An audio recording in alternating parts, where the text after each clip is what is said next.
नमस्ते जोहार। मेरा नाम है एबी और मैं आ गई हूँ आप लोगों के साथ अपना एक नया दिन शेयर करने। आज हम जा रहे हैं अपनी नानी के गांव। गांव मतलब टिपिकल गांव, पहाड़, पेड़, पौधे, जंगल, ये वाला गांव। मेरे मामा और मम्मी मुझे गांव में घुमा रहे हैं और दिखा रहे हैं कि यहाँ पर कितना अच्छा नेचर है। मैं आप लोगों को सच बताऊं तो इतनी हरियाली देखकर मेरी आंखें ही चौंधिया गई। आप लोगों को पता है कि मुझे पत्ते बिनना कितना ज़्यादा पसंद है। इतनी हरियाली और इतने पत्ते देखकर तो मैं पागल ही हो गई।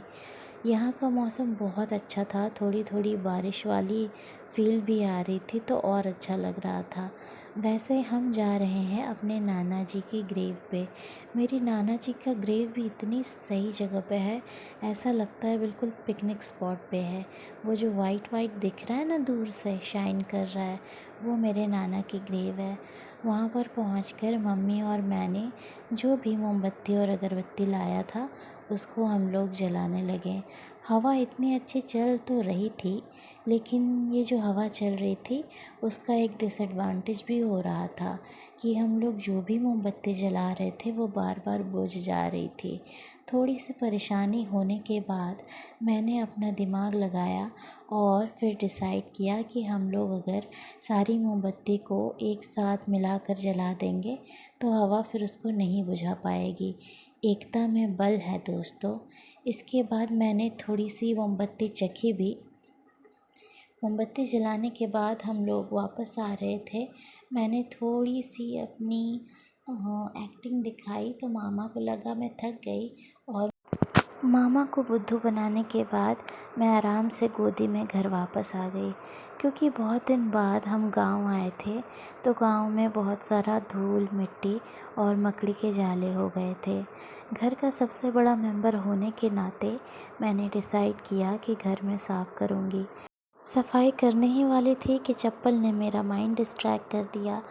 रात को बड़ी नानी ने हम लोगों के लिए मुर्गा भात का इंतज़ाम किया था।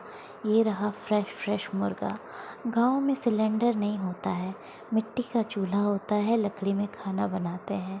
लाइट नहीं थी, लेकिन फिर भी अंधेरा मुझे मस्ती करने से नहीं रोक पाया।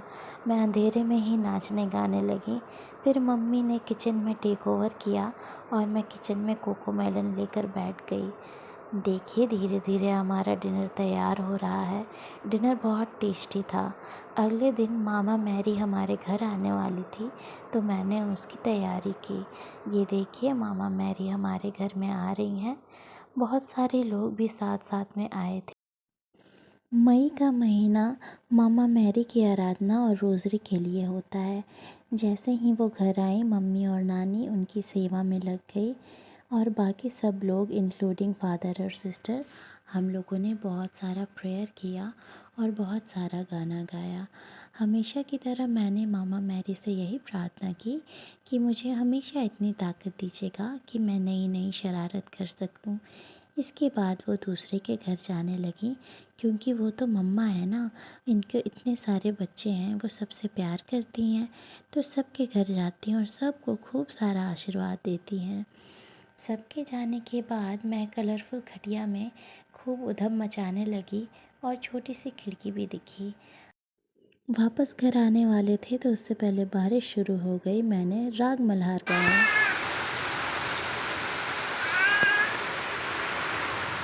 मेरी मम्मी ने मुझे दुपट्टे से बांध दिया क्योंकि मैं बार बार बाहर भागने की कोशिश कर रही थी। घर आकर मैंने खूब सारी पढ़ाई की, क्योंकि 2 दिन खूब मस्ती की थी तो उसके बदले में मुझे पढ़ाई भी करनी पड़ी। आज के स्नैक्स में कुछ स्पेशल है और वो है गोलगप्पा।